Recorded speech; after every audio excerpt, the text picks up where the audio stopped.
Ya, selamat malam teman-teman. Kembali lagi bersama kita di pertemuan storytelling ke batch 2. Ini pertemuan kedua kita yang temanya tokoh pahlawan. Dan selamat malam teman-teman, apa kabar? Alhamdulillah baik. Halo. Halo semuanya. Halo, halo. Dan mungkin langsung saja kali ya untuk speaker pertama kita, Kak Rasmi. Waktu dan tempat dipersilahkan. Oke, terima kasih Gabriel atas kesempatan yang diberikan kepada saya. Saya langsung share screen aja ya. Mungkin sepertinya harus dijadikan host dulu sayanya.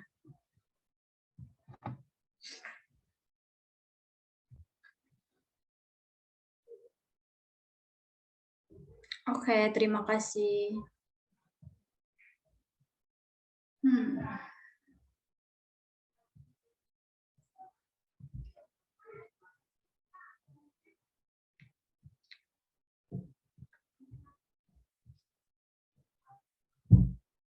Gimana, udah terlihat belum? Udah ya, baik teman-teman, karena seperti yang kita ketahui bahwa di pertemuan kedua kita ini temanya itu tentang tokoh pahlawan. Jadi saya mengambil judul Raden Ayu Kartini. Siapa sih yang nggak kenal Raden Ayu Kartini ya kan ya? Apalagi perempuan ini, tokoh perempuan yang ada di Indonesia yang membangkitkan. Pokoknya beliau ini seperti yang memperjuangkan hak-hak wanita di Indonesia gitu. Oke. Saya lanjut di next slide aja. Sebentar. Jadi Raden Ajeng Kartini atau sebenarnya lebih tepat disebut Raden Ayu Kartini adalah seorang tokoh Jawa dan pahlawan nasional Indonesia. Kartini dikenal sebagai pelopor kebangkitan perempuan Nusantara. Ia adalah seorang aktivis perempuan Indonesia terkemuka yang mengadvokasi hak-hak perempuan dan pendidikan perempuan. Oke, saya lanjut next slide. Kita masuk di bagian biografi beliau ya. Jadi Raden Ayu Kartini lahir di tanggal 21 April tahun 1879 di kota Jepara. Nama lengkap Kartini ialah Raden Ajeng Kartini Jojo Adiningrat. Berkenaan dengan riwayat Raden Ajeng Kartini dan cerita hidup Kartini, dia terlahir di tengahnya keluarga bangsawan. Oleh karenanya dia mendapat gelar Raden Ajeng di depan namanya. Jadi gelar tersebut Raden Ajeng itu dipakai oleh Kartini saat sebelum dia menikah. Jadi apabila beliau ini sudah menikah, gelar kebangsawanannya itu berubah menjadi Raden Ayu. Yang tadinya Raden Ajeng, kalau sesudah menikah jadinya Raden Ayu. Itu menurut adat Jawa ya teman-teman. Baik, saya lanjut next slide. Oke, kita masuk di ayah Kartini, RM Sosroningrat. RM itu kepanjangannya adalah Raden Mas Sosroningrat. Ayahnya namanya RM Sosroningrat, putra dari Pangeran Aryo Jodonegoro IV, seorang bangsawan yang memegang sebagai Bupati Jepara. Beliau ini sebagai kakek dari Raden Ayu Kartini. Ayahnya RM Sosroningrat sebagai orang yang terpandang karena tempatnya saat itu sebagai Bupati Jepara. Oke, saya lanjut. Kita masuk di bagian ini, ibunya Raden Ayu Kartini. MA Ngasirah. Jadi kepanjangan dari MA ini adalah Mas Ajeng Ngasirah. Ibu Kartini yang namanya MA Ngasirah. Beliau ini sebagai anak seorang kiai atau guru agama di Telukawur, Kota Jepara. Menurut riwayat, Kartini sebagai turunan dari Sri Sultan Hamengkubuwono VI ya. Bahkan juga ada yang menjelaskan jika garis turunan ayahnya datang dari kerajaan Majapahit. Jadi MA Ngasirah sendiri bukan turunan bangsawan, tetapi cuma rakyat biasa-biasa aja. Oleh karenanya ketentuan ini penjajahan Belanda saat itu mewajibkan seorang bupati harus menikah dengan bangsawan juga, sampai pada akhirnya ayah Kartini selanjutnya menyunting seorang wanita namanya Raden Ajeng Worjan yang disebut bangsawan turunan langsung dari Raja Madura saat itu. Oke, next slide ya guys. Nah, ini kita masuk ke bagian riwayat pendidikan Raden Ayu Kartini. Berkenaan riwayat pendidikan yang ditempuh oleh Raden Ayu Kartini, ayahnya menyekolahkan anaknya di ELS. Jadi kalau ELS ini itu adalah sekolah dasar zaman Belanda ya yang berdiri di Indonesia tahun 1903. Di sini beliau selanjutnya belajar bahasa Belanda dan bersekolah di situ sampai dia berumur 12 tahun. Karena saat itu menurut rutinitas saat itu anak wanita harus tinggal di rumah untuk dipingit.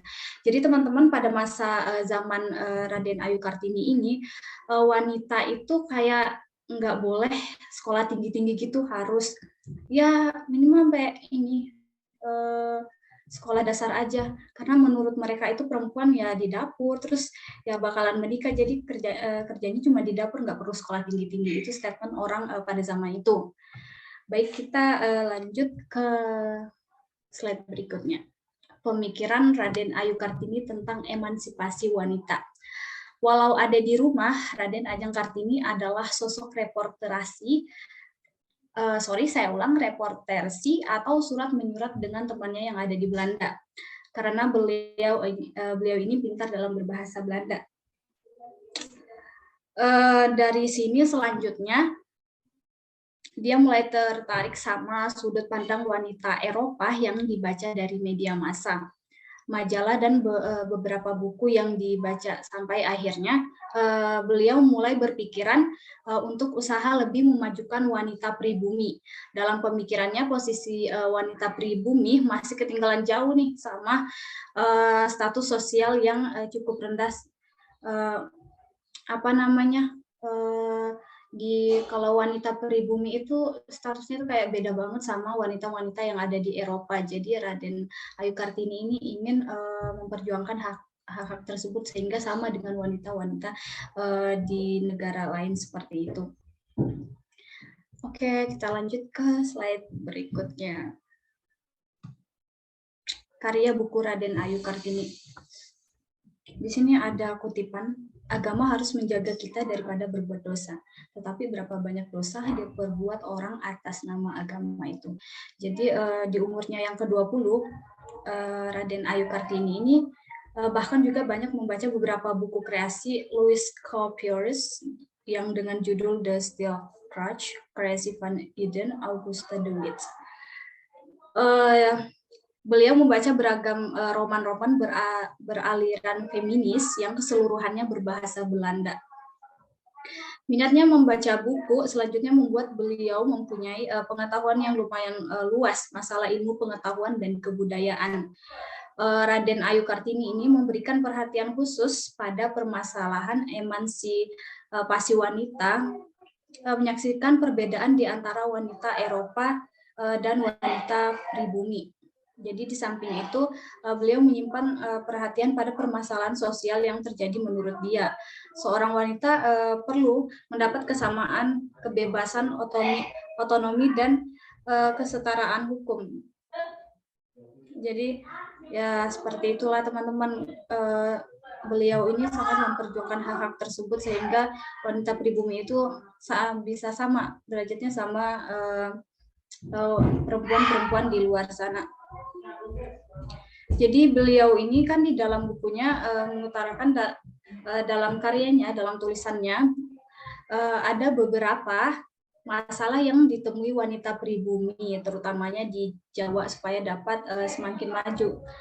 Beliau itu menuliskan kesengsaraan wanita di Jawa seperti harus dipingit, tidak bebas dalam menuntut pengetahuan atau belajar, dan ada tradisi yang mengungkung kebebasan wanita seperti itu.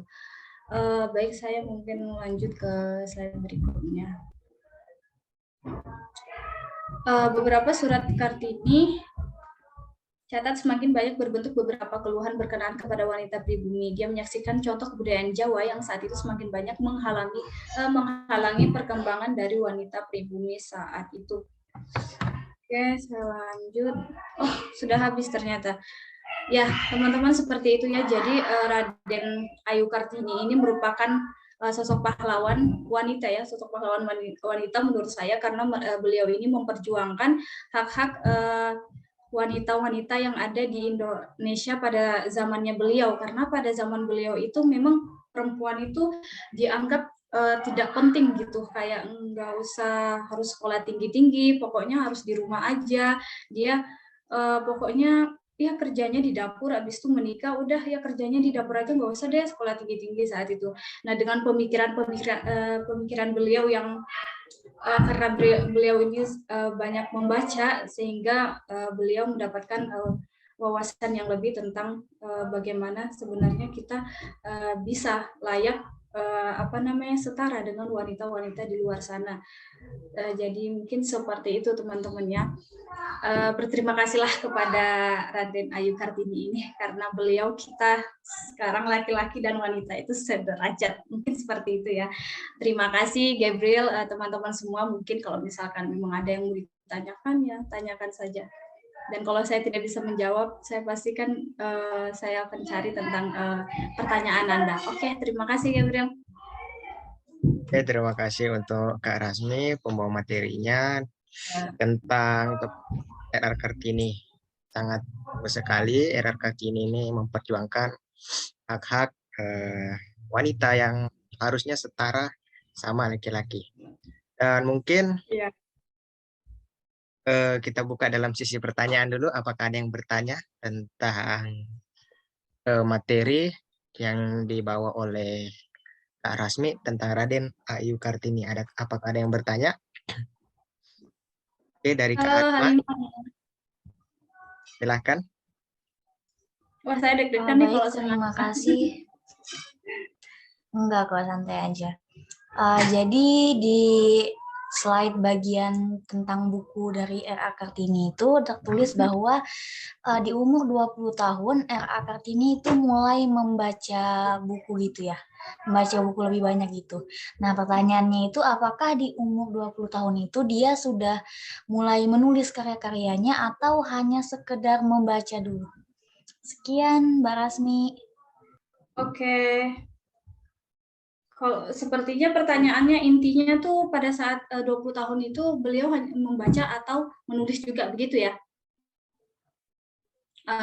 Jadi kalau saya searching ya tadi ini, itu beliau hanya sekedar membaca, soalnya di surat tangan di bagian penjelasan saya tentang surat tangan Raden Ayu Kartini, nah di situ beliau baru menuliskan atau mengutarakan dalam tulisannya juga ada. Nah di situ beliau baru menulis, tapi sebenarnya beliau pada saat di umur 20 tahun itu sudah memunculkan ide-idenya seperti itu untuk dituangkan dalam karya-karya bukunya nantinya. Seperti itu, Mbak. Baik, terima kasih Mbak Rasmi atas jawabannya. Oke, terima kasih. Dan sudah terjawab pertanyaan dari Kak Halimah. Untuk selanjutnya, apakah ada lagi yang bertanya?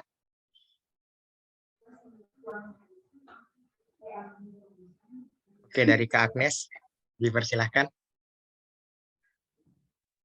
Oke, terima kasih Gabriel untuk kesempatannya.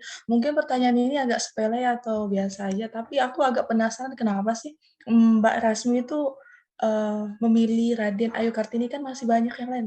Contohnya Cut, Nyai Dieng misalnya, kenapa harus memilih Raden Ayu Kartini? Mungkin bisa dijelaskan alasannya. Gini deh, saya tanya balik. Kalau Cut Nyak Dien dikenal dengan apanya? Agnes tahunya kalau Cut Nyak Dien itu beliau tokoh pahlawan di bagian apa? Nggak tahu, saya tanya sama Rasmi.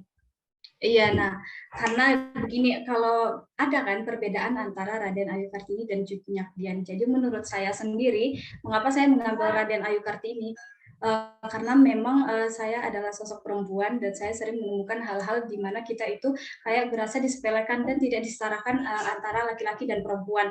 Jadi saya mengambil Raden Ayu Kartini untuk menjelaskan kepada teman-teman semua bahwa beliau ini adalah sosok perempuan yang memperjuangkan hak-hak wanita. Jadi saya sangat sangat terinspirasi dari beliau, dari karya beliau, sehingga saya mengambil judul ini gitu, biar ya kayak bersyukur aja ada sosok seperti Raden Ayu Kartini ini. Kalau nggak ada beliau mungkin kita perempuan sekarang tidak terlalu dianggap penting sama laki-laki, atau sekarang mungkin kita bisa saja kayak dianggap ya harus di dapur aja terus gitu, terus nikah, nggak ada kayak kita harus bisa sekolah S1, S2, S3, nggak ada. Mungkin ya seperti itu. Gitu Mbak, makasih. Mohon dikoreksi ya. Oke, terima Oke, kasih. terima kasih. Oke, untuk pertanyaan dari Kak Agnes sudah terjawab ya. Dari Kak Rasmi, untuk sekarang Mas mau bertanya ke pemateri kita. Tampaknya tidak ada ya. Untuk sekarang mungkin kita akan lanjut ke speaker kedua atau ke materi kedua. Mungkin Kak Isti, apakah siap?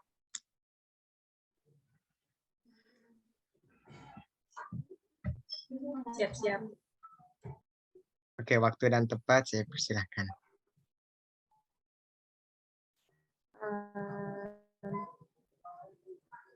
Untuk Kak Rasmi bisa dijadikan host terlebih dahulu.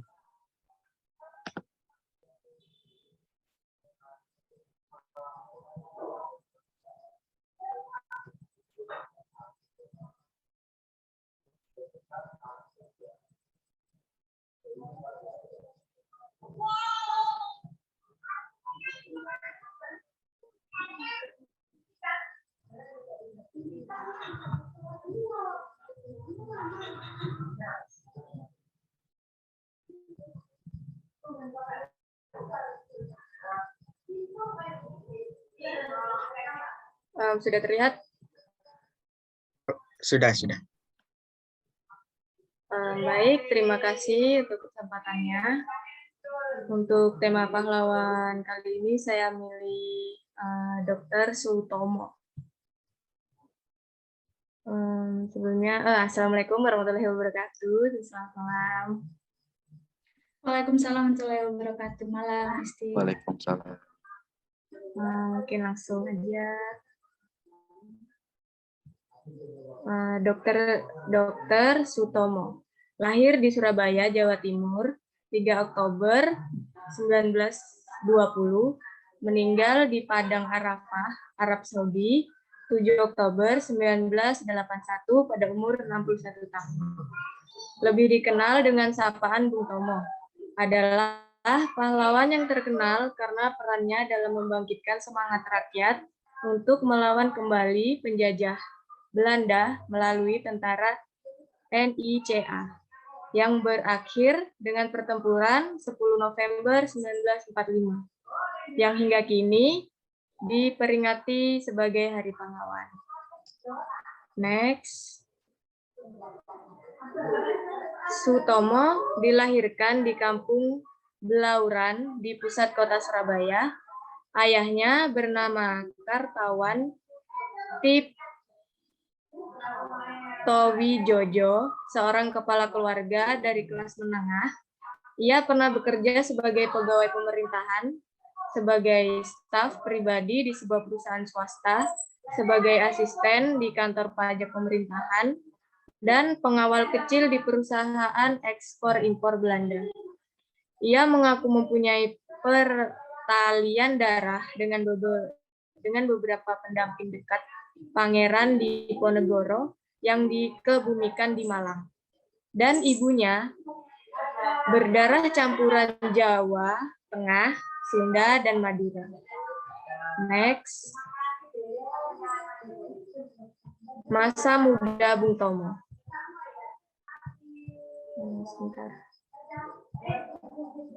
Bung Tomo dibesarkan di rumah yang sangat menghargai pendidikan. Ia berbicara dengan terus terang dan penuh semangat. Ia suka bekerja keras untuk memperbaiki keadaan. Pada usia 12 tahun, ketika ia terpaksa meninggalkan pendidikannya di MULO, Bung Tomo melakukan berbagai pekerjaan kecil-kecilan untuk mengatasi dampak depresi yang melanda dunia saat itu. Belakangan, ia menyelesaikan pendidikan HBS-nya lewat korespondensi, namun tidak pernah resmi lulus. Next.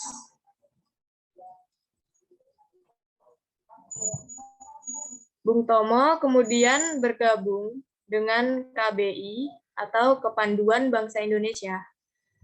Belakangan, Bung Tomo menegaskan bahwa filsafat kepanduan ditambah dengan kesadaran nasionalisme yang diperolehnya dari kelompok ini dan dari kakeknya merupakan pengganti yang baik untuk pendidikan formalnya. Pada usia 17 tahun, ia menjadi terkenal ketika berhasil menjadi orang kedua di Hindia Belanda yang mencapai peringkat Pandu 1945. Peringkat ini hanya dicapai 3 orang di Indonesia. Peringkat ini hanya dicapai 3 orang Indonesia. Next.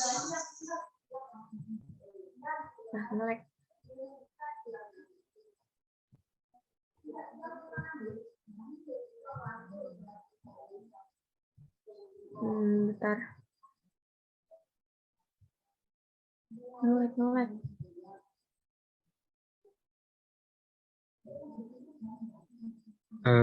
Mohon izin untuk nanti Zoom meeting kita akan berakhir dalam 8 menit lagi.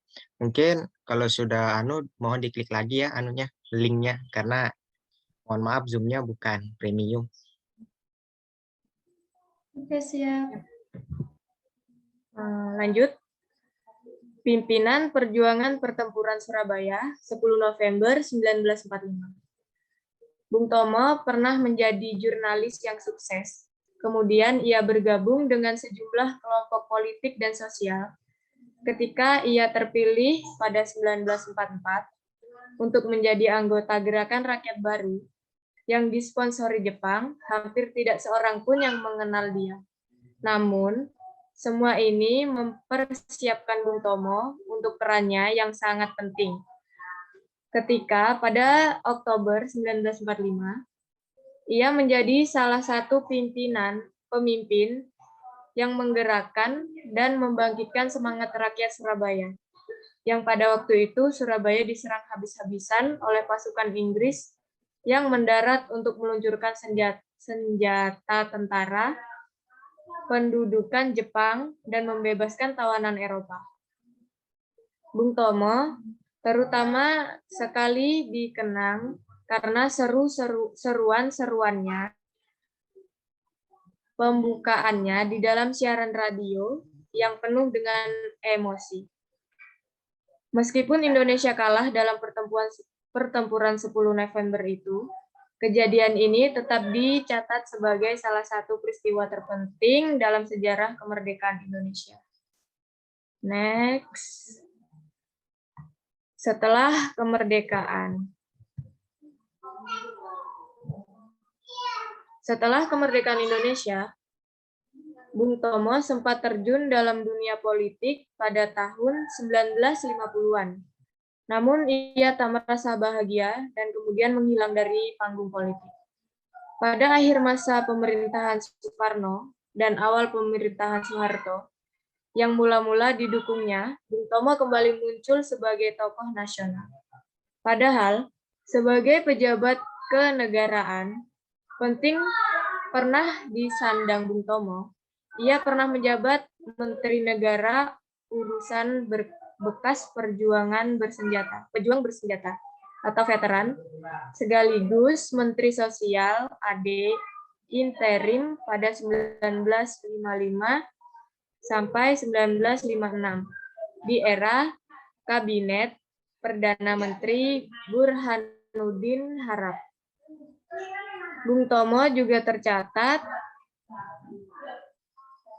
sebagai anggota DPR pada 1956 sampai 1959 yang mewakili Partai Rakyat Indonesia. Next.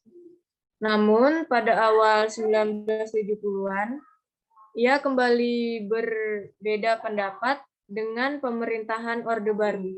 Ia berbicara dengan keras terhadap program-program Soeharto sehingga pada 11 April 1978, ia ditahan oleh pemerintahan Indonesia yang tampaknya khawatiran akan kritik-kritikannya yang keras.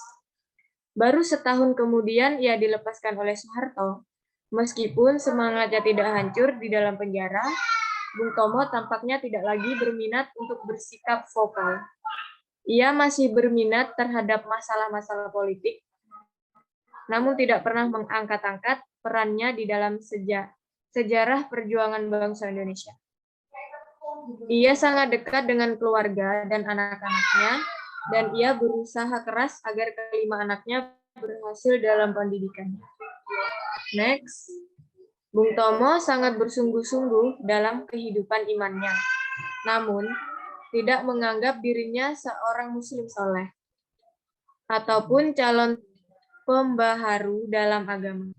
Pada 7 Oktober 1981, ia meninggal dunia di Padang Arafah ketika sedang menunaikan ibadah haji.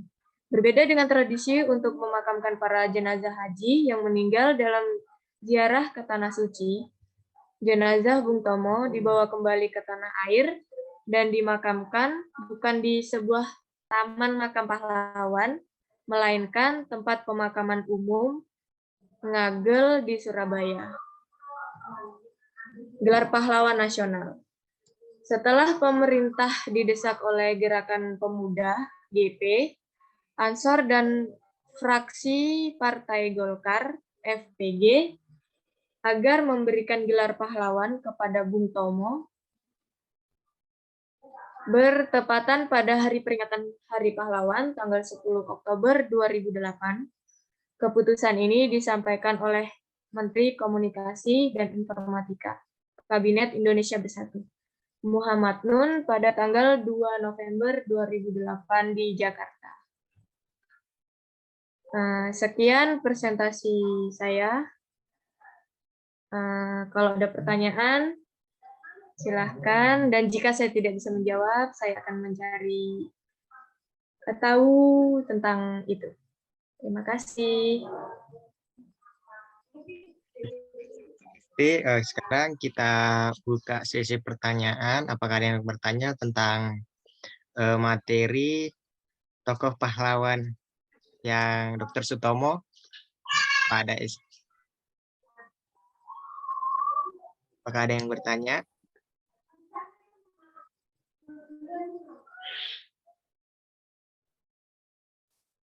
Saya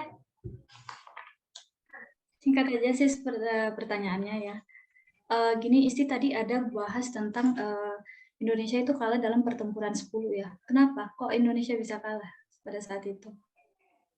Apa kurang senjata apa gimana? Mungkin teknik yang mereka pakai nggak baik itu kalah gimana tuh? Kenapa Indonesia kalah dalam pertempuran 10 itu?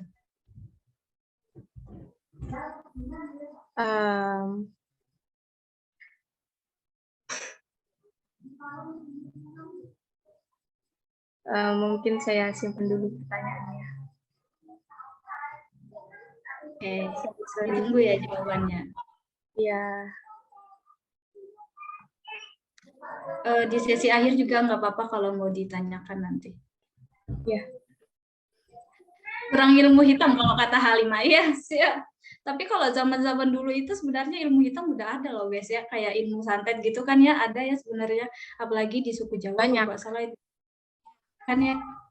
Cuman nggak tahu kenapa nggak dipakai pada saat zaman itu ya guys ya, harusnya dipakai loh. Mungkin karena nggak mempan orang Belanda.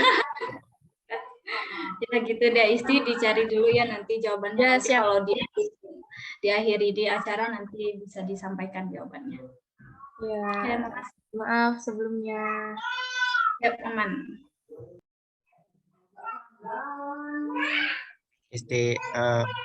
Mungkin waktu meeting kita tersisa kurang 1 menit lagi. Ini saya end dulu atau ditunggu nih sampai habis waktunya? Di end dulu ya.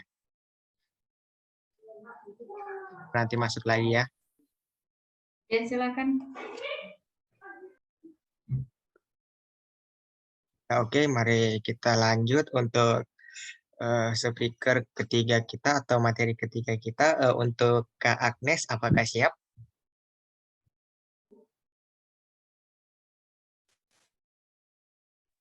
Oke, siap-siap. Oke, waktu dan tempat saya persilahkan. Mungkin saya bisa dijadikan host. Oke, terima kasih.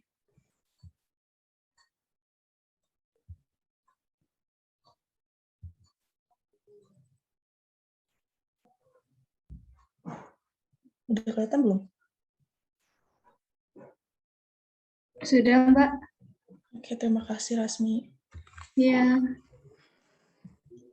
Oke, untuk karena materi hari ini tentang pahlawan ya, jadi saya mau bagi sedikit tentang sang tokoh proklamator yang kita ketahui itu ya, salah satunya itu Insinyur Soekarno. Jadi kita langsung aja. Ini adalah poin pembahasannya. Yang pertama itu siapa Insinyur Soekarno, yang kedua masa kecilnya, dan yang ketiga itu perjalanan hidupnya sendiri. Oke, kita masuk ke poin pertama. Oke, sebentar. Oke. Soekarno adalah presiden pertama Republik Indonesia yang menjabat pada periode 1945 sampai 1967. Beliau adalah seorang tokoh perjuangan yang berperan penting dalam memerdekakan bangsa Indonesia dari penjajahan Belanda. Soekarno orang pertama yang mencetuskan konsep mengenai Pancasila sebagai dasar negara Indonesia, dan ia sendiri yang menamainya. Jadi mengenai Pancasila ini ideologi kita ya, ideologi bangsa kita. Oke, lanjut. Itu untuk sendiri masa kecilnya Soekarno.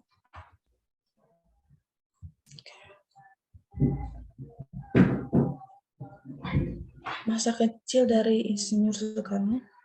Soekarno yang memiliki nama asli Koesno Sosrodihardjo, lahir di Surabaya, Jawa Timur 6 Juni 1901 dan meninggal di Jakarta 21 Juni 1970. Ayahnya bernama Raden Sukemi Sosrodihardjo dan ibunya Ida Ayu Nyoman Rai. Semasa hidupnya beliau mempunyai 9 istri dan dikaruniai 11 anak. Melansir dari Arsip Nasional Republik Indonesia, masa kecil Soekarno hanya dihabiskan beberapa tahun hidup bersama orang tuanya di Blitar. Semasa SD hingga tamat, beliau tinggal di Surabaya, indikos di rumah Haji Umar Said Tokro-Minoto, politisi kawakan pendiri Syarikat Islam. Kemudian beliau melanjutkan sekolah di HBS. Saat belajar di HBS itu, Soekarno telah menggembleng jiwa nasionalismenya. Kita lanjut yang ketiga, itu perjalanan hidup dari Soekarno sendiri.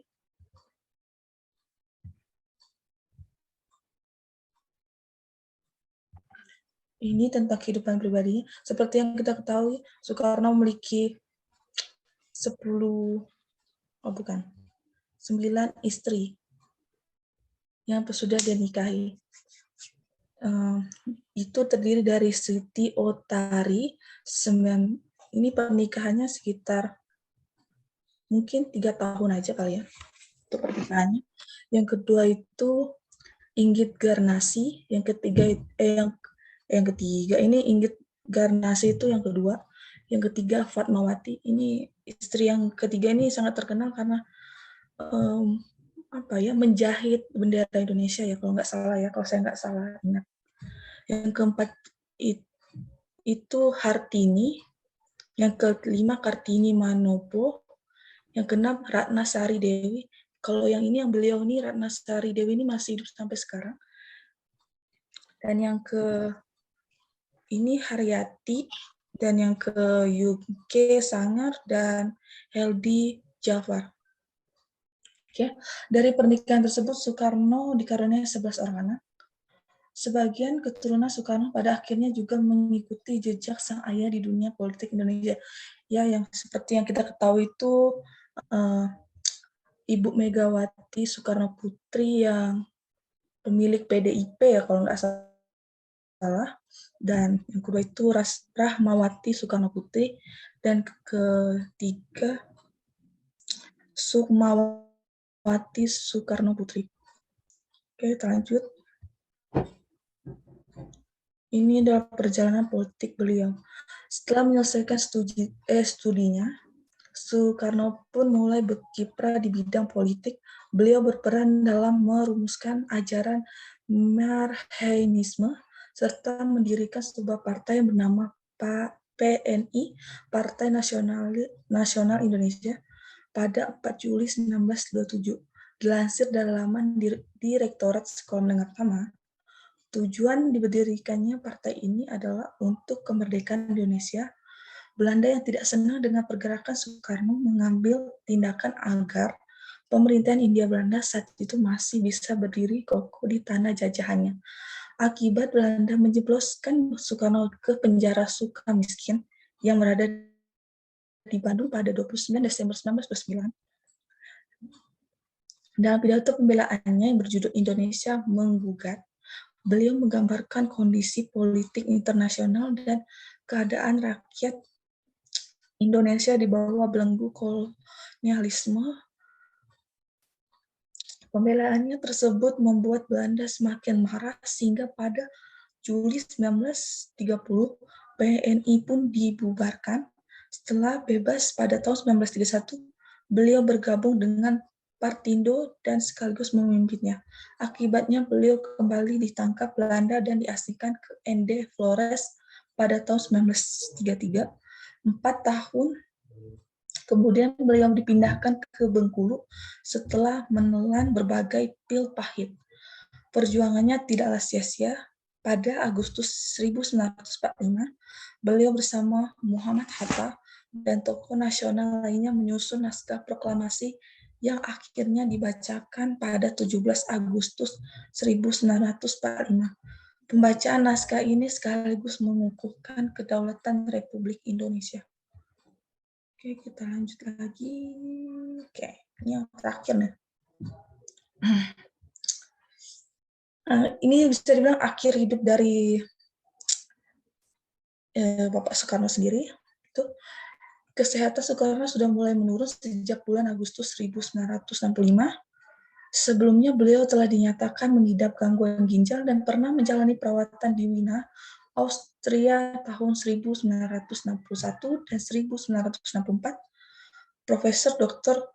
Kavlinger dari Fakultas Kedokteran Universitas Wina menyarankan agar ginjal kiri Soekarno diangkat, tetapi beliau menolaknya dan lebih memilih pengobatan tradisional.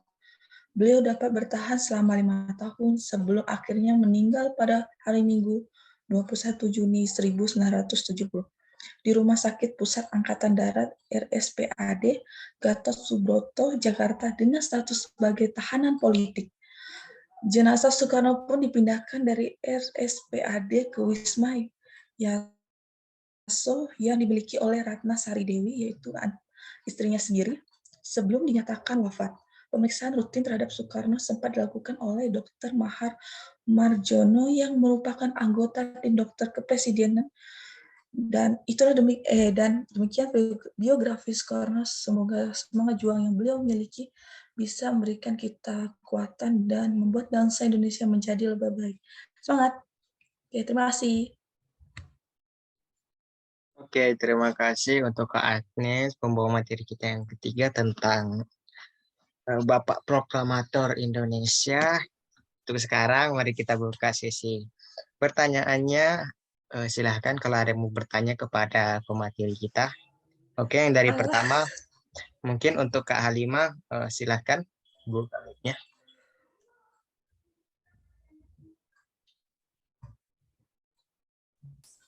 Baik, terima kasih untuk Mbak Agnes ya.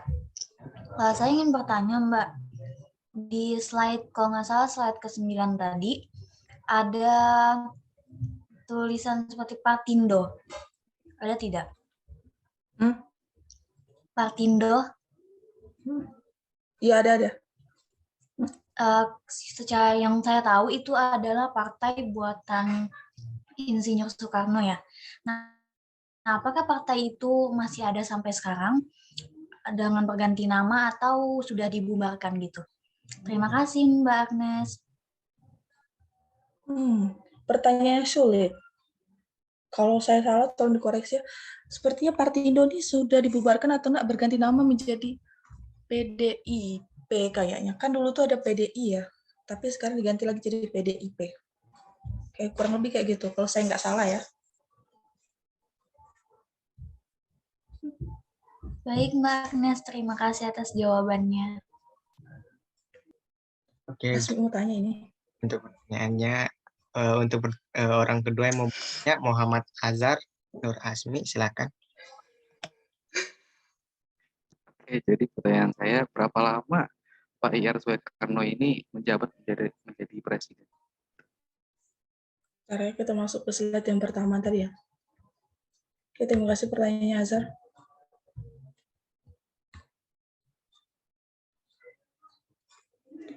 Bapak ini menjabatnya dari tahun 45 sampai 67 tahun menjabatnya. Jadi kalau kamu tanya kenapa tiba-tiba dilengsarkan itu karena bisa bilang karena kasus tahu surat Super Semar enggak? Nah itu karena kasus itu kemarin tuh, makanya dilengsarkan dari jabatannya. Kurang lebih gitulah. Ada lagi? Ada itu aja. Oke, terima kasih untuk Muhammad Azhar atas pertanyaan sudah terjawab oleh Kak Agnes. Apakah ada yang mau bertanya lagi sebelum kita ke pemateri selanjutnya? Ya, tanya Mungkin semua saya tanya. pertanyaan terakhir ya. Gini Mbak, kan tadi kalau nggak salah saya dengar ada Mbak nyampein kalau beliau Insinyur Soekarno ini adalah sosok pahlawan yang berjiwa nasionalisme. Singkat aja, apa itu sikap nasionalisme? Sikap nasionalis itu kalau saya nggak salah pemahamannya, itu lebih menjunjung tinggi kepeduliannya terhadap bangsanya sendiri. Jadi itu nggak bakalan nggak bakalan berpindah ideologi lah. Kalau ideologinya Pancasila, jadi tetap junjungannya itu ya satu, ya tetap bangsanya sendiri. Jadi nggak bisa diubah-ubah sana sini, tetap nasionalis gitu lah kurang lebih. Oh, oke. Kalau contoh sikap nasionalisme yang ada pada era sekarang, gimana? Apa? Sekarang ya? Iya. Kayaknya nggak ada deh. Ada dong harusnya. Nggak bercanda aja kok, ada Pak. Ada. Sikap nasionalis ya sekarang itu apa ya? Ya kalau sikap nasionalis tahu yang kan lagi ada kayak kayak lagi ada gencar-gencarnya soal ekspor nikel ya, tau nggak? Mbak, Ekspor nikel. ekspor nikel. Itu kan kita lagi memperjuangkan ya hak kita sendiri itu di mata internasional. Jadi itu bisa Kalau di anak muda sekarang gimana? Sikap nasional yang harus diterapkan pada anak-anak sekarang gimana? Yang harus diterapkan kepada mereka ini? Simpel-simpelnya aja mungkin di sekolah gitu. Ya kalau mau tanya ya rajin ikut upacara bendera, jangan sering males gitu, diam-diam di kelas. Itu bagian dari nasionalis ya Mbak? Iya benar-benar. Oke, makasih Mbak Agnes ya. Terima kasih banget atas jawabannya, saya sangat terbantu. Karena ya gimana ya, saya sudah lama sekali nggak belajar PKN. Kalau nggak salah cerita tentang pahlawan gini di PKN ada nggak ya? Di pelajaran PKN gitu kan ya? Ada. Ya, terima kasih Mbak. Oke, terima kasih untuk pemateri dan orang yang bertanya. Mungkin untuk sekarang kita lanjut ke pemateri selanjutnya.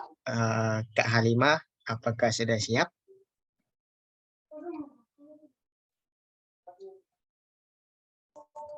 Siap. Oke, waktu dan tepat saya persilahkan.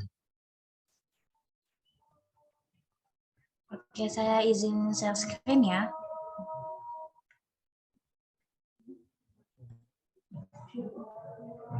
Apakah sudah terlihat?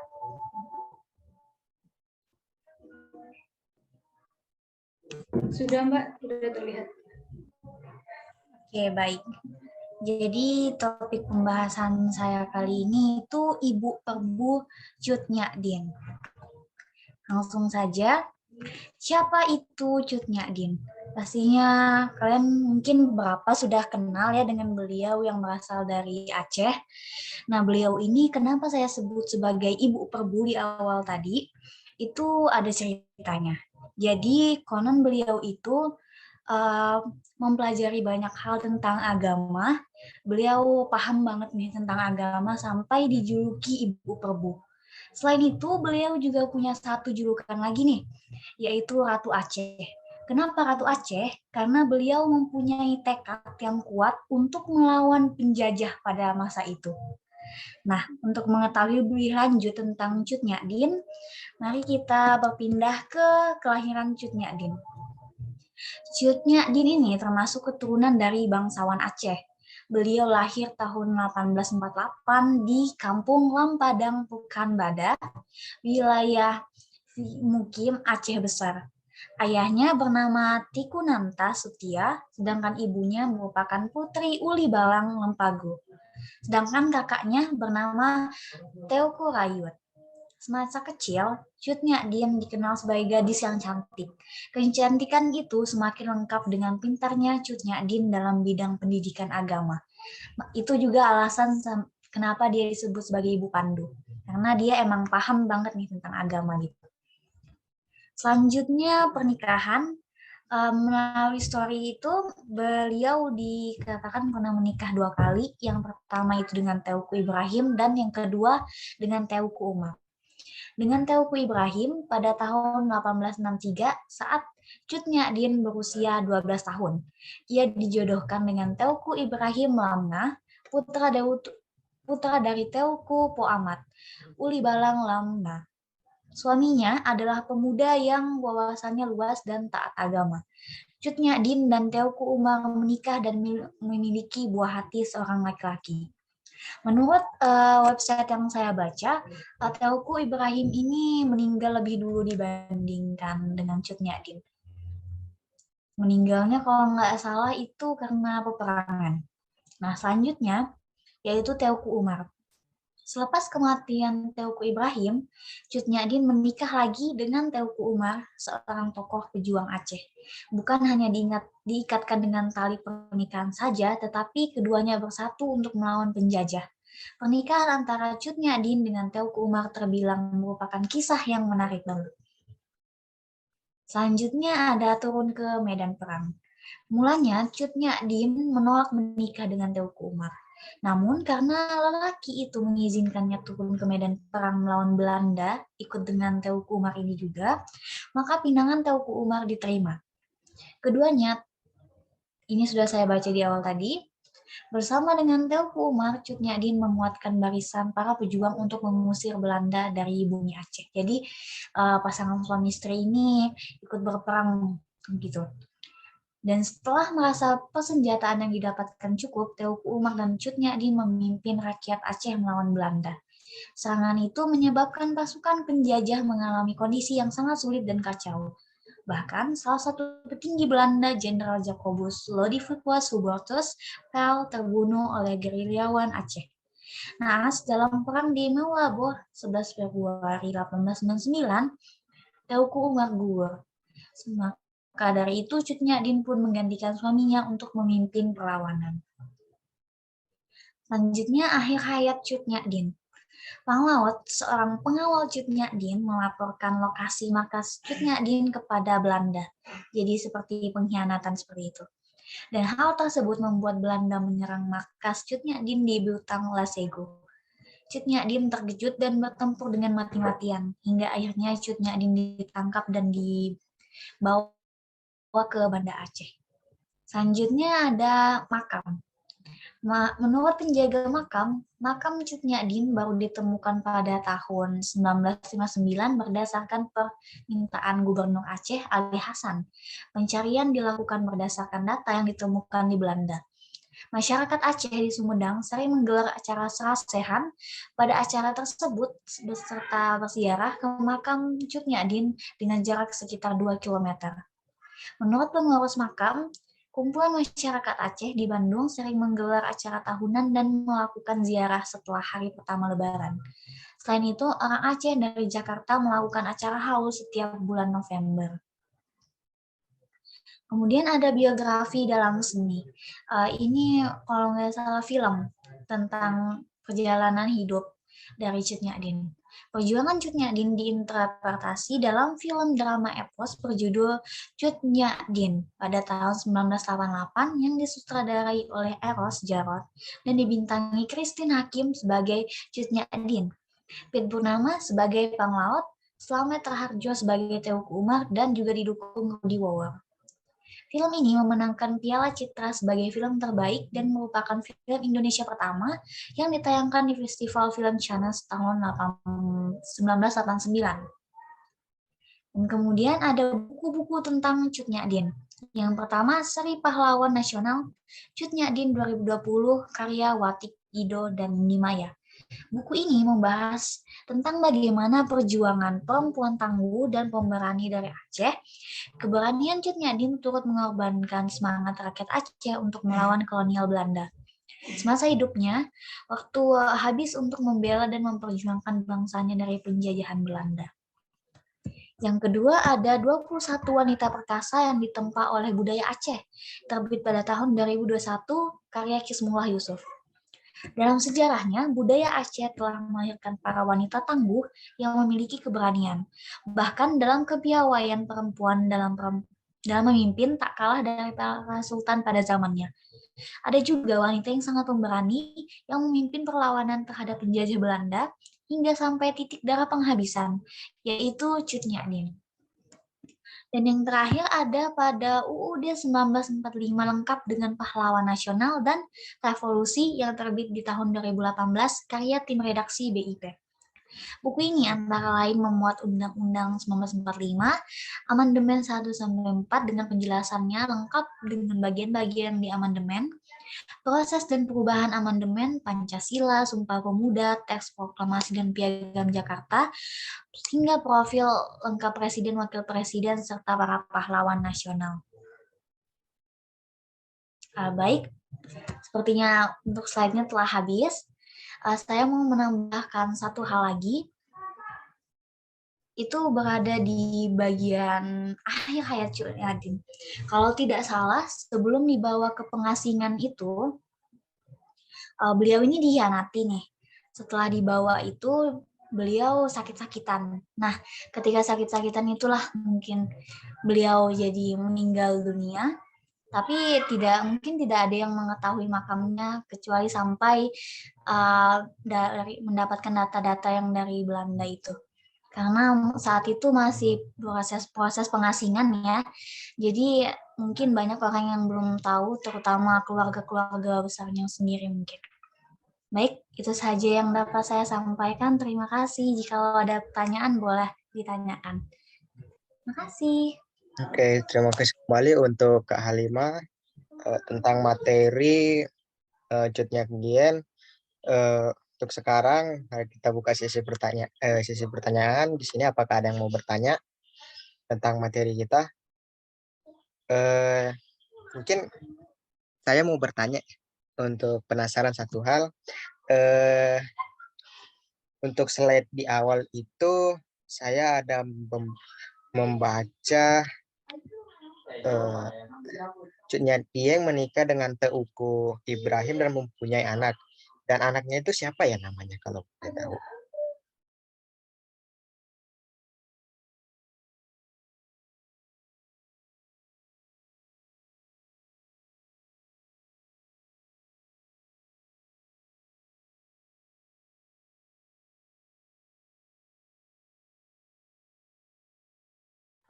Oke, nampaknya ada kesalahan teknis nih dari Kak Halimah, mungkin jaringannya.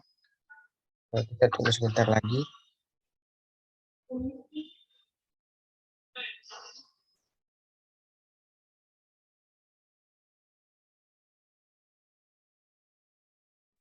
Kalau bisa bantu jawab ya.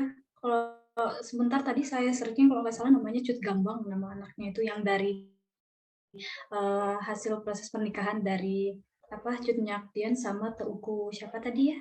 Teuku ini siapa ya tadi? Teuku Umar ya? Apa siapa? Teuku Ibrahim ya? Terima kasih atas jawabannya. Mungkin Iya. untuk pemateri selanjutnya yaitu Muhammad Azhar, apakah siap?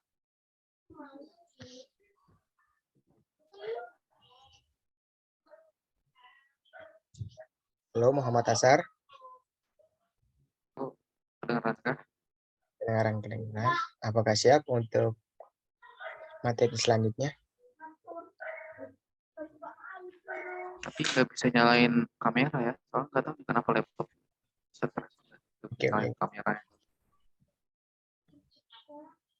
Waktu dan tempat mungkin saya persilakan.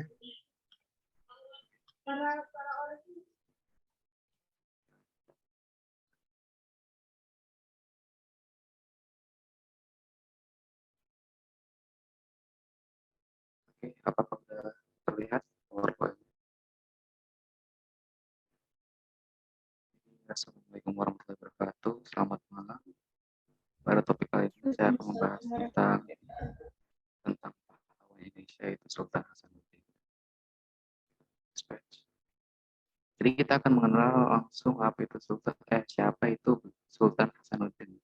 Sultan Hasanuddin lahir di Makassar pada 12 Januari tahun 1631.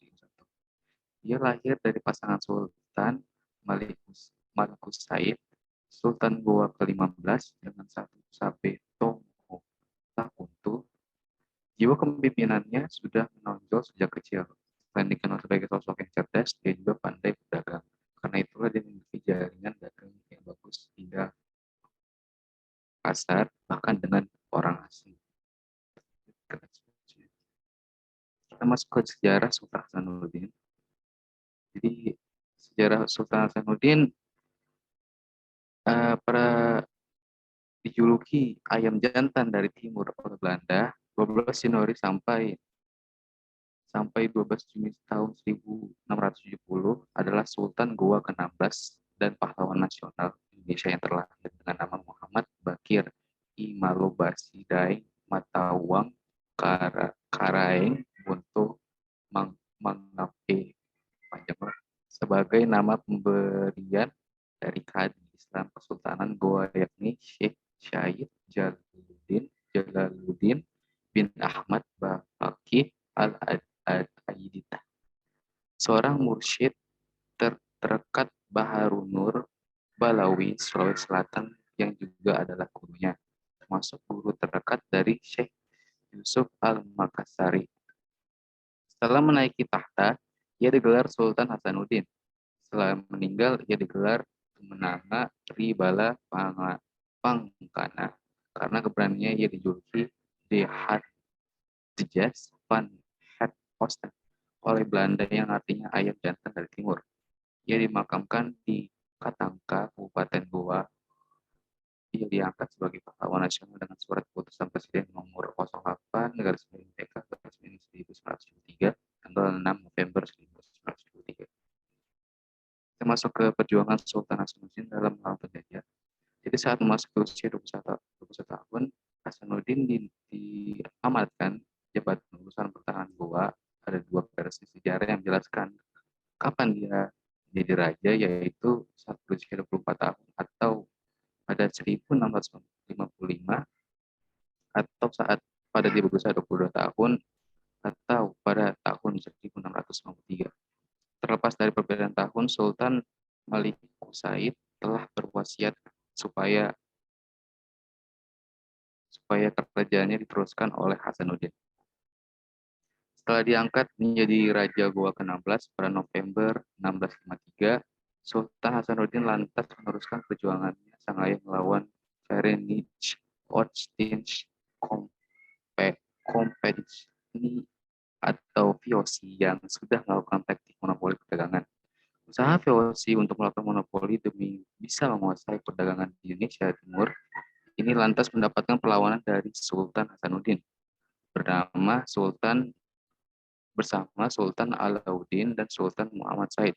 Sultan Hasanuddin melakukan perlawanan pun terhadap VOC. Terus ada juga melawan Belanda dan perjuangan Bungaya. Perlawanan kerajaan Goa tentu saja membuat VOC yang dipimpin oleh Laksana Cornelis Pilman dengan kekuatan mutakhirnya. Mereka ingin menyingkirkan kerajaan Goa pimpinan Sultan Hasanuddin yang selalu menjadi hambatan. Usaha Belanda yang bisa menaklukkan kerajaan Goa menemui titik buntu. Sultan Hasanuddin berhasil menyatukan beberapa kerajaan kecil untuk membantunya melakukan perlawanan terhadap Belanda. Belanda lantas meminta bantuan dengan menambah pasukannya. Hal ini membuat Sultan Hasanuddin semakin terdesak dan melemah. Akhirnya Sultan Hasanuddin mendatangani perjanjian Bungaya pada 18 November 1667 dengan berbagai pertimbangan. Pada 12 April tahun 1668, perang besar antara kerajaan Goa melawan Belanda kembali pecah. Belanda baru bisa menerobos benteng terkuat kerajaan Goa, yakni benteng Somba Apopu pada 24 Juni 1669 setelah mendapatkan bantuan pemerintah pusat. Oke, selanjutnya turunnya tahta Sultan Hasanuddin. Setelah Belanda berhasil mengalahkan kerajaan Goa, Sultan Hasanuddin lantas mundur dari benteng Somba Apopu menuju ke benteng Kali Goa.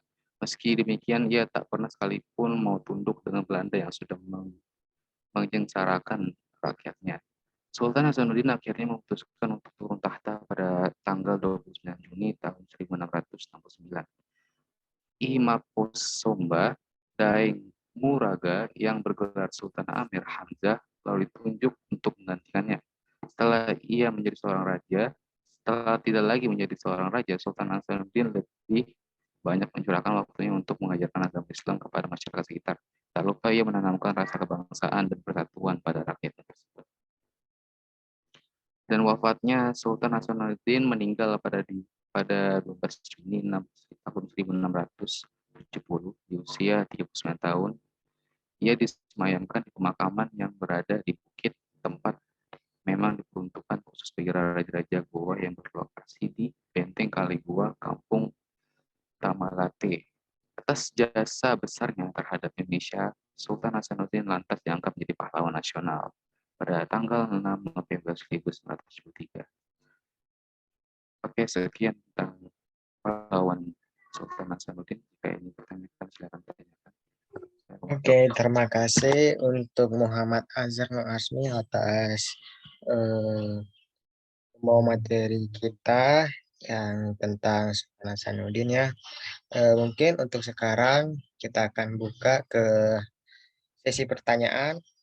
Apakah ada yang mau bertanya? Dan untuk diingatkan kembali, waktu kita sisa 5 menit lagi. Mungkin kalau sudah meetingnya mohon diklik sekali lagi untuk link Zoom-nya. Apakah ada yang mau bertanya? Mungkin saya mau mengajukan pertanyaan.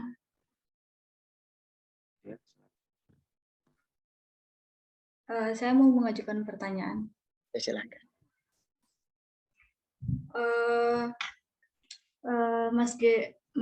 Mas Zahren ya namanya, Zahren. Mas Zahren tadi ada menyampaikan tentang perjanjian Bonggaya. Nah, jadi sebenarnya apa sih perjanjian Bonggaya itu? Jadi perjanjian Bonggaya, kalau saya dapat dari hasil searching dari saya sebelum saya buat PPT ini, jadi perjanjian Bonggaya itu adalah perjanjian yang mengakhiri konflik antara VOC dan Kesultanan Makassar atau Goa yang dilansir dari situs resmi Kementerian Pendidikan dan Kebudayaan Republik Indonesia. Jadi kerajaan Goa menjadi pusat perekonomian para pedagang baik domestik maupun perdagangan asing. Jadi mengakhiri konflik antara VOC dan Kesultanan Makassar. Kalau boleh tahu itu ada berapa poin ya perjanjiannya, isi dari perjanjian tersebut? Ya kalau isi poinnya kurang tahu ya, soalnya kalau saya cari-cari itu aja ketemu. Oh gitu. Ya. Soalnya saya sempat nyari juga kalau nggak salah itu ada 5 poin gitu, tapi saya nggak tahu 5 poin itu apa gitu. Ya, makasih ya. Ya, sama-sama. Oke, Apakah sudah. ada lagi? Apakah ada lagi yang mau bertanya, teman-teman?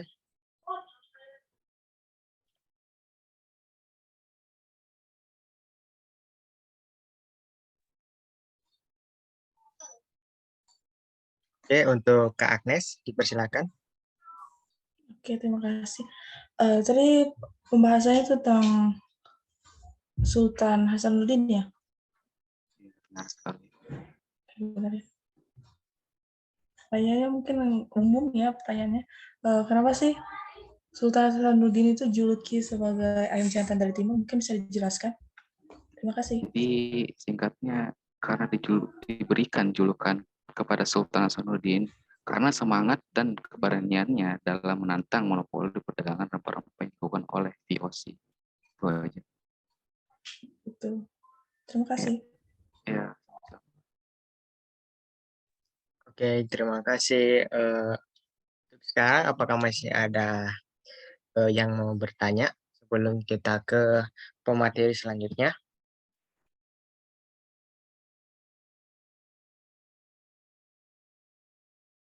Nampaknya tidak ada ya. Mungkin untuk sekarang karena waktu kita tidak mencukupi untuk pemateri selanjutnya, mungkin saya akan end meetingnya sebentar. Mungkin bisa diklik lagi ke meetingnya ya.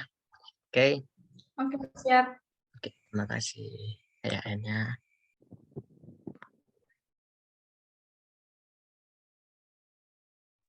Mungkin sudah berkumpul semua ya. Mungkin untuk sekarang pemateri selanjutnya dari Pasya, apakah sudah siap?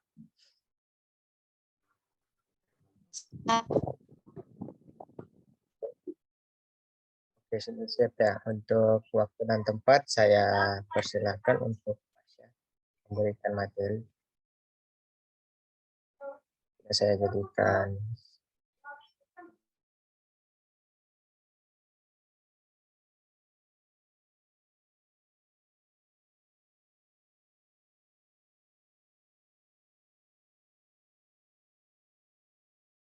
Wabarakatuh.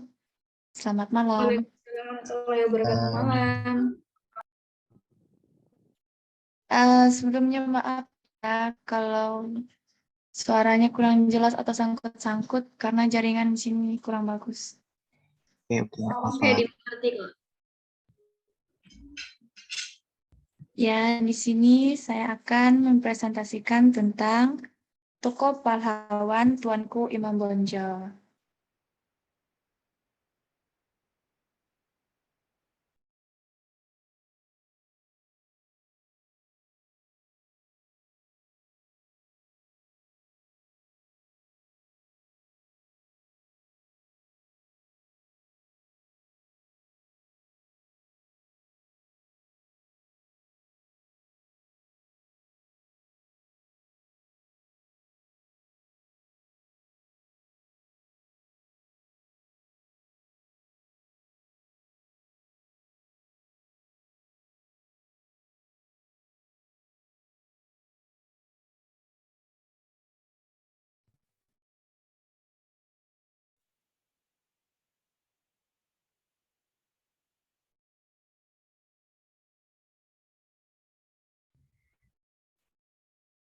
Mohon maaf sebelumnya saya mau bertanya, ini apa cuma di saya saja yang pasiennya hilang atau gimana? mungkin kayaknya pasiennya kembali lagi orangnya. Oh, maaf teman-teman. Iya, nggak apa-apa. Aduh. Akan dilanjut.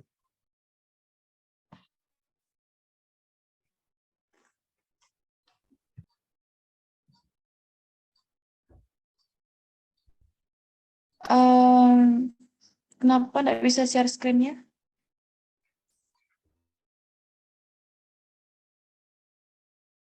Oh, mohon maaf, saya salah kasih host Kak Rasmi, mohon dibantu. Oke. Mana ini? Sebentar ya. Ya, Kak. Udah, ini udah saya jadiin host. Silakan, Pasha.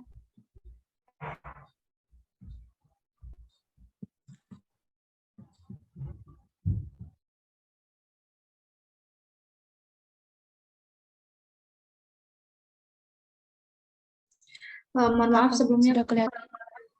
Sudah terlihat. Ini mungkin bisa diulang dari awal, soalnya tadi nggak kedengeran sama sekali. Langsung hilang gitu. Ya, Kak. Oke, thank you ya. Ya, Kak. Dimulai dari awal lagi kayaknya. Benar. Ulang, ya, Kak. Maaf. Tuanku Imam Bonjol merupakan pahlawan nasional dari Sumatera Barat berdasarkan SK Presiden Republik Indonesia nomor 087 TK tahun 1973 tanggal 6 November 1973. Tuanku Imam Bonjol terkenal sebagai pejuang yang mempertahankan tanah air dari penjajah Belanda dalam Perang Padri di tahun 1803 sampai 1838. Perjuangan Tuanku Imam Bonjol menjadi perjuangan yang dalam artinya bagi orang Minang dan Mandailing. Oke, berikutnya. Asal-usul Tuanku Imam Bonjol. Melansir laman purwanegara.banjarnegara.cap.go.id, Tuanku Imam Bonjol lahir dengan nama Muhammad Sabak. Tuanku Imam Bonjol lahir di Bonjol, Pasaman, Sumatera Barat pada 1 Januari 1772. Ibunya bernama Dan Hamatun, sementara ayahnya Khatib Bayanuddin Sahab adalah ulama yang berasal dari Sungai Rimbang. Muhammad Sahab kemudian memperoleh beberapa gelar, yaitu Keto Syarif, Malim Basa, dan Tuanku Imam. Kemudian Tuanku Nan Renceh dari Kamang, Agam salah satu pemimpin dari Harimau Nan Salapan, menunjuknya sebagai imam bagi kaum Padri di Bonjol. Inilah yang membuat nama Muhammad Sabak akhirnya lebih dikenal dengan sebutan Tuanku Imam Bonjol. Keterlibatan Tuanku Imam Bonjol di Perang Padri.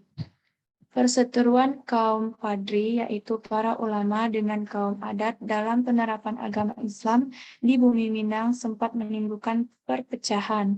Perpecahan ini begitu serius di tengah pembahasan mengenai ritual adat yang tidak sesuai dengan syariat Islam. Pada 1803, Haji Miskin, Haji Sumanik, dan Haji Piombangingin memperbaiki syariat Islam yang belum sempurna yang dijalankan oleh masyarakat Minangkabau. Next. Perseteruan membawa penyerangan Pagaruyung oleh Tunku Pasaman pada tahun 1815 dengan pecahnya pertempuran di Koto Tengah dekat Batu Sangkar. Kekuatan kaum Padri membuat kaum adat bersekutu dengan Belanda dan dimulailah campur tangan sekutu pada peperangan ini. Sebagai imbalan, Belanda meminta beberapa daerah untuk diberikan sebagai daerah kekuasaan mereka. Gubernur Jenderal Johannes van den Bos kemudian membuat taktik dengan mengadakan perjanjian masang pada 1824 dengan Tuanku Imam Bonjol untuk berdamai. Next. Namun kemudian perang berubah di mana kaum adat dan kaum Padri bersatu dengan dibuatnya plakat Puncak Pato di Bak Patah. Mereka bersatu untuk melawan Belanda karena kenyataan bahwa keberadaan penjajah justru menyengsarakan rakyat Minangkabau. Pengepungan terhadap Tuanku Imam Bonjol berlangsung sangat lama hingga membutuhkan pasukan dari Batavia. Pada akhirnya Tuanku Imam Bonjol menyerah dengan syarat agar sang anak Nak Ali Sultan Caniago diangkat sebagai pejabat kolonial Belanda. Next. Akhir hayat Tuanku Imam Bonjol. Melansir dari laman Kemendikbud, Tuanku Imam Bonjol akhirnya menyerah pada 25 Oktober 1837 dan diasingkan ke Cianjur. Setelah itu, Tuanku Imam Bonjol kembali dipindah ke Ambon pada tahun 1839 dan kemudian ke Minahasa hingga akhir hayatnya. Tuanku Imam Bonjol meninggal pada 8 November 1864 dalam usia 92 tahun dan dimakamkan di Desa Letak Tinelang. Terima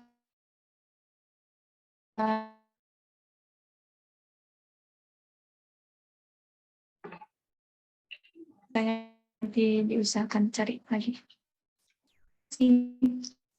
Oke, terima kasih untuk Pasya atas membawa materi. Terakhir kita yaitu Tuanku Imam Bonjol. Mungkin untuk sekarang kita buka sisi pertanyaan kah? Apakah ada yang mau bertanya tentang materi Tuanku Imam Bonjol? Ya, jika ada yang mau Mungkin saya ada pertanyaan untuk satu aja ya, untuk Pasya.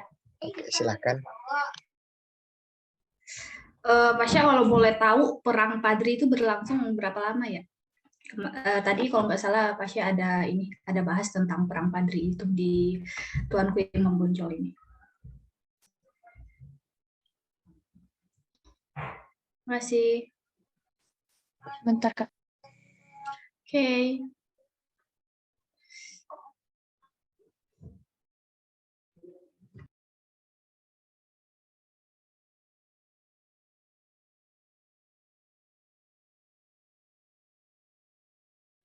Ini lagi lihat sebentar.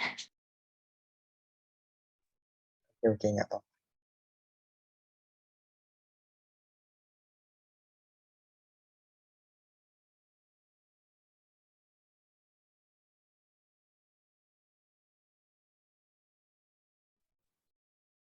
Mungkin sambil menunggu Pasya ini Kalau ngasih nggak jawaban. salah kasih dulu. Iya, kenapa? Iya, Pasya. Sebentar ya, Kak.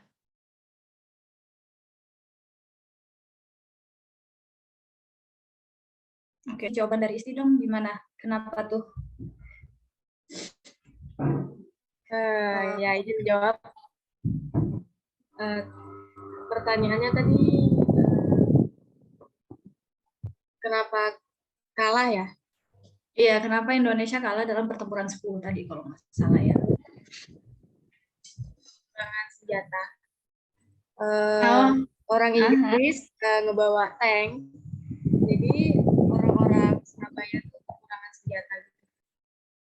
Oh, jadi memang mereka ini kalah dalam sistem persenjataan ya? Memang si Indonesia agak lambat ya majunya, guys. Orang udah pakai tank, kita masih pakai senjata. Oke, terima kasih, Isti. Ya, maaf atas keterlambatan. Gak apa-apa, kita sama-sama nyari-nyari jawaban, sama-sama sharing. Kita semua di sini nggak tahu apa-apa. Kita benar-benar masih nyari-nyari juga tentang apa yang dibahas. Mungkin Pasya gimana? Apa jaringannya udah stabil? Ya, Kak. Tadi pertanyaannya apa ya, Kak? Perang Padri itu berlangsung berapa lama? Izin jawab, Kak. Ya. Perang Padri berlangsung sekitar 20 tahun. Perang Padri berlangsung selama sekitar 20 tahun. Pertama, perang itu dari 1803 sampai dengan 1821. Itu kamu dapat jawabannya dari mana? Maksudnya dari situs mana gitu? 20 tahun ya? Ya, Kak. Dari cagarbudaya.kemdikbud.go.id. Oh, soalnya dari yang saya cari, yang dari saya searching juga, Ini kebanyakan jawabannya itu berlangsung selama 3 tahun, periodenya antara 1803 sampai 1838. Gak apa-apa, nanti mungkin saya yang salah atau bagaimana, atau websitenya yang salah, nanti saya coba searching ulang ya, benar apa enggaknya. Nanti saya coba Ya, Kak. diskusi Maaf. ke kamu lagi. Ya, makasih Pak Asya ya. Ya, Kak. Sama-sama. Oke, siap. Mungkin itu aja, Gabriel, saya kembalikan ke kamu. Ya, terima kasih untuk pertanyaannya. Mungkin kayaknya apakah ada yang bertanya lagi? Ya, kayaknya tidak ada ya. Mungkin saya tutup untuk pertemuan kita yang kedua dalam storytelling dengan tema tokoh pahlawan. Terima kasih untuk teman-teman dan membawa materi kita. Terima kasih untuk waktu dan kesempatannya. Kita akan bertemu kembali di besok hari dengan tema hobi yang dibayar. Mungkin itu saja. Akan saya end meeting. Dadah teman-teman. Terima kasih untuk waktunya. Terima kasih. Terima kasih.